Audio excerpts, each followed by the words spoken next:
Ma'am உங்க அனுபவத்துல ஆன்மீகம்னா எதை சொல்லுவீங்க? ஆன்மீகம் அப்படிங்கிறது என்னன்னு பார்த்தீங்கன்னா, ஒரு ஆத்மாவை தெய்வீகத்தோட கனெக்ட் பண்ணக்கூடிய ஒரு விஷயம் அப்படின்னு பார்த்தீங்கன்னா பக்தி. அப்போ பக்தி மார்க்கமா ஒரு ஆத்மாவை தெய்வீகத்தோட இணைக்கக்கூடிய ஒரு விஷயம்தான் ஆன்மீகம்.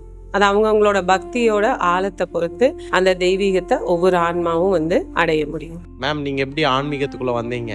ஆன்மீகத்துக்குள்ள நான் வந்தேன்னு சொல்ல முடியாது. என்னோட சைல்ட்ஹுட்ல இருந்தே எனக்கு பாத்தீங்கன்னாக்கா அந்த நான் சொன்னேன் இல்லையா பக்தி, அந்த பக்தி மார்க்கம் பக்தி இருந்தது. அந்த பக்தி நாளடைவில் அந்த குழந்தை பருவத்துக்கு அப்புறம் ஒரு தேடலா மாறிச்சு. அந்த தேடல் எப்படி ஆரம்பிச்சதுன்னு பாத்தீங்கன்னா சித்தர் வழிபாடு, ஆன்மீக மகான்கள் அவங்கெல்லாம் சொன்னது, அவங்க ஏன் அதை சொன்னாங்க, அந்த மாதிரியான ஒரு தேடல் இருந்தது.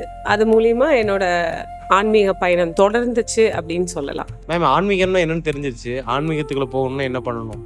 ஆன்மீகம் அப்படிங்கிறத விட நம்ம லைஃப்ல ஒவ்வொருத்தருக்குமே மிக முக்கியமா ஒரு குரு தேவை. அவங்களுக்குன்னு ஒரு குரு வேணும். ஆன்மீகத்தை நீங்க அடையிறது அப்படிங்கறத விட மகத்தான ஒரு ஆத்மாவோட ஒரு தீண்டுதல் தேவை. அதுதான் உங்க ஆன்மாவுக்கு பலத்தையும் அந்த ஒரு உந்துதலையும் கொடுக்கும். உங்க ஆன்மாக்கு எந்த ஒரு ஆத்மா உந்துதலை கொடுக்குதோ அதுதான் குரு. அப்ப அந்த குரு வாழ்நாள்ல எல்லா ஆத்மா, அதாவது மனுஷனாகப்பட்ட எல்லாருக்கும் அது ரொம்ப ரொம்ப அவசியமானவர் குரு. மேம் உங்களுக்கு குரு இருக்காரா? கண்டிப்பா எனக்கு குரு இருக்காரு. முதல்ல பாத்தீங்கன்னா எனக்கு சீரடி சாய்பாபா அவர் தான் எனக்கு எல்லாமே. குரு, என்னோட வெல்விஷர் எல்லாமே சாய்பாபா தான். எனக்கு ஆன்மீகம் தெரியாத பிறந்தே எனக்கு வழிகாட்டியது சாய்பாபா. சாய்பாபா தான் என் குருன்னு நான் நினைச்சிருந்தேன். அதுக்கப்புறம் தான் அப்படி இல்லை, நமக்குன்னு ஒரு ஆன்மீக குரு இருக்கிறாரு அப்படிங்கிறத நான் வாழ்க்கையில ஒரு சில கட்டங்களுக்கு அப்புறம் தெரிஞ்சுக்கிட்டேன். அப்படி தெரிஞ்சுக்கிட்டதுக்கு அப்புறம் எனக்கான குரு யார் அப்படின்னு பாத்தீங்கன்னாக்கா சதாசிவ பிரம்மேந்திரல் நெரூர்ல ஜீவ சமாதி அடைஞ்சிருக்கிறாரு. மேம் பிரம்மேந்திர தான் உங்க குருன்னு சொல்றீங்க, அதை உணர்ந்ததுக்கு ஏதாவது அனுபவம் இருக்கா? ஆமா, நான் பாத்தீங்கன்னா நெரூருக்கு நானா போல, என்னோட சிஸ்டர் மூலியமா போனேன். அப்ப பாத்தீங்கன்னாக்கா ஃபர்ஸ்ட் டைம் நான் போகும்போது ஒரு மத்தியான டைம். அப்ப கோயில் நட சாத்திட்டாங்க. சரி ஓகே, உள்ள போகும்போதே எனக்கு தெரியுது அந்த காவி வர்ணம் தான் தீட்டிருப்பாங்க அந்த கோயிலோட சிவர்ல. அப்போ அதை நம்ம ஃபர்ஸ்டே கனவுல பார்த்துருக்கேன். உள்ளே போகும்போதே அது எனக்கு தெரியுது.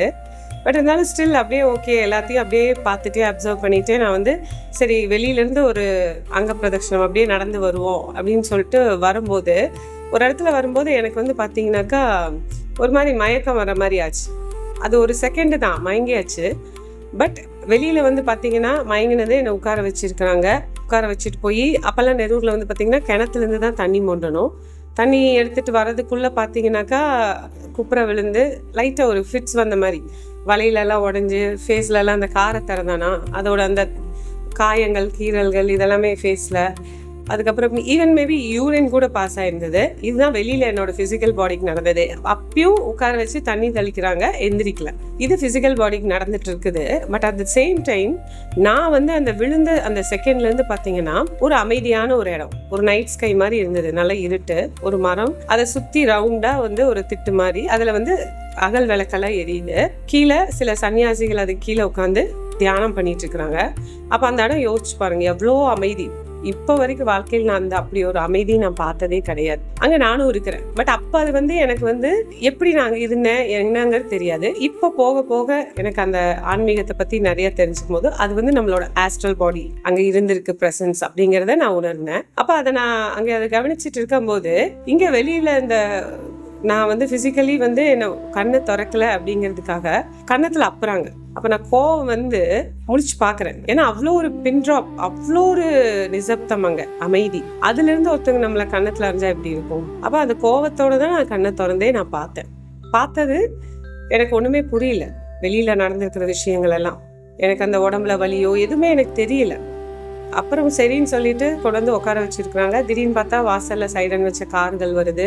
கோயில்ல நட திறக்கிறாங்க. என்னன்னு கேட்டாக்கா டெல்லியிலேருந்து ஆஃபீஸர்ஸ் வராங்க. அதனால இன்னைக்கு கோயில் இந்த டைமுக்கு ஓப்பனே பண்ணாத கோயில் ஓப்பன் பண்ணுறாங்க. போய் காசி விஸ்வநாதரும் விசாலாட்சி தான் பிரதான தெய்வம்.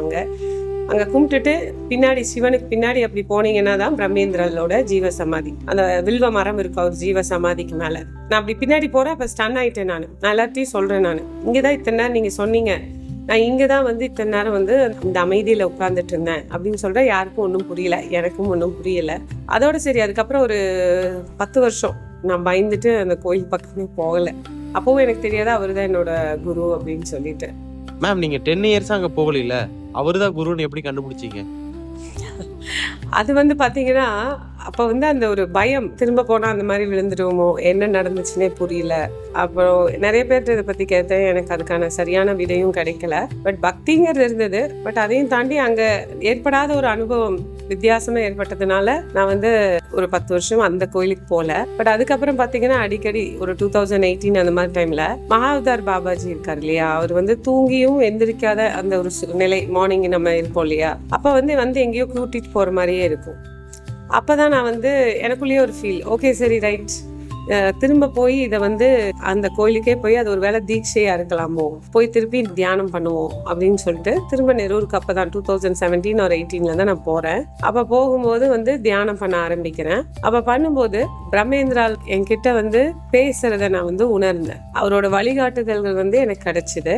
அதன் மூலியமா வந்து நான் என்னோட லைஃப்க்கு வந்து நிறைய நேவிகேஷன்ஸ் எனக்கு கிடைச்சிது. கரெக்டா கிளியரா இருந்தது. அதுக்கப்புறம் தான் நான் உணர்ந்தேன் அவர் தான் என்னோட குரு அப்படிங்கறத. மேம் பிரம்மேந்திரா வழிகாட்ட ஆரம்பிச்சிட்டான்னு சொன்னீங்க, அவர் எந்த மாதிரி நன்மைகள்லாம் கொடுக்க ஆரம்பிச்சாரு? அதாவது எந்த மாதிரி நன்மை அப்படின்னாக்கா, நான் ரொம்ப வருஷத்துக்கு அப்புறம் போன போது தியானம் பண்ணும்போது அவர் என்கிட்ட வந்து சில இன்ஸ்ட்ரக்ஷன்ஸ், பேசுறதுன்னு சொல்லலாம். அந்த தியானம் பண்ணும்போது அந்த பேசுறது எனக்கு புரிய ஆரம்பிச்சுது. அதே மாதிரி நமக்கு இருக்கிற சில பிரச்சனைகளுக்கு வந்து தீர்வுகள் சொன்னார். தீர்வுகள் எப்படி இருக்கும் அப்படின்னு பார்த்தீங்கன்னா, அதோட அந்த பிரச்சனையோட அந்த ஆணி வேர் எங்கிருந்து ஆரம்பிச்சது, அதை எப்படி நம்ம சரி பண்ணலாம் அப்படிங்கிறது தான் வந்து சித்தர்களோட எப்பயுமே வந்து வழிகாட்டுதல் இருக்கும். அதே மாதிரி நமக்கு ப்ராப்பரான ஒரு நேவிகேஷன் இருந்துச்சுன்னு வைங்க, அந்த நம்ம போகக்கூடிய அந்த இடம் வந்து சீக்கிரமாகவும் போகலாம், நிறைய டைம் சேவ் பண்ணலாம். இதுதான் வந்து நமக்கு கிடைக்கக்கூடிய பெனிஃபிட்ஸ். ஒரு சித்தரோட வழிபாடு மூலிமா நம்ம வாழ்க்கையை வந்து நம்ம கொண்டு போகும்போது இந்த மாதிரியான பெனிஃபிட்ஸ் தான் எனக்கும் கிடைச்சிது. சில தெளிவுகள் கிடைச்சிது. அப்ப இந்த மாதிரியான அனுபவங்கள் வந்து, அதாவது சில என்னோட கேள்விகளுக்கு இதுகளுக்கெல்லாம் வந்து குரு அவரோட வழிகாட்டுதல் கிடைக்க ஆரம்பிச்சதுக்கு அப்புறம் என்னோட சிஸ்டருக்கும் கூட ஒரு சில ப்ராப்ளம்ஸ் வந்தது, கன்ஃபியூஷன்ஸ் வந்தது. அப்ப வந்து பாத்தீங்கன்னாக்கா, எனக்கு அதுக்கு முன்னாடியே ஒரு 6 மாசத்துக்கு முன்னாடியே பிரமேந்திரால் வந்து ஒரு தீபம் ஏத்தி வச்சு உங்களோட கேள்விகளுக்கும் குழப்பங்களுக்கும் பிரச்சனைகளுக்கான தீர்வுகளை கேட்கும் போது நான் வந்து உனக்கு வந்து அது வழிகாட்டுவேன் அப்படின்னு சொல்லியிருந்தேன். பட் அப்ப வந்து நான் வந்து அதை நம்பல. நமக்கு எப்படி வந்து ஒரு இதரோடைய ஒரு அருள் வாக்கு வரும் அப்படின்னு நான் வந்து கொஞ்சம் அலட்சியமா இருந்தேன். அதை நான் கடைபிடிக்கல ஒரு 6 மாசம். அதுக்கப்புறமா என்னோட சிஸ்டருக்கு ஒரு சின்னதா ஒரு என்ன சொல்றது, ஒரு கன்ஃபியூஷன், ஒரு சோதனை வந்துச்சுன்னே சொல்லலாம். அந்த கட்டத்துல ஒரு உத்வேகம், ஆமா அன்னைக்கு குரு சொன்னார் இல்லையா, செய்வோமா அப்படின்னு ஒரு தீபம் ஏத்தி கேட்கும்போது அவங்க வாழ்க்கையில எது குரு அந்த சொல்யூஷன் கொடுத்தாரோ அதை வந்து செய்யும் போது அவங்களுக்கு வந்து அதெல்லாம் அடுத்தடுத்த அந்த விஷயங்கள் சரியா நடந்தது. அப்பதான் நான் உணர்ந்தேன், இது வந்து நமக்கானது மட்டும் கிடையாது, இது வந்து நமக்கு கொடுத்திருக்கிற ஒரு கடமை, இதை நம்ம வந்து மற்றவங்களுக்கும் செய்யணும் அப்படிங்கிறதையும் நான் உணர்ந்தேன்.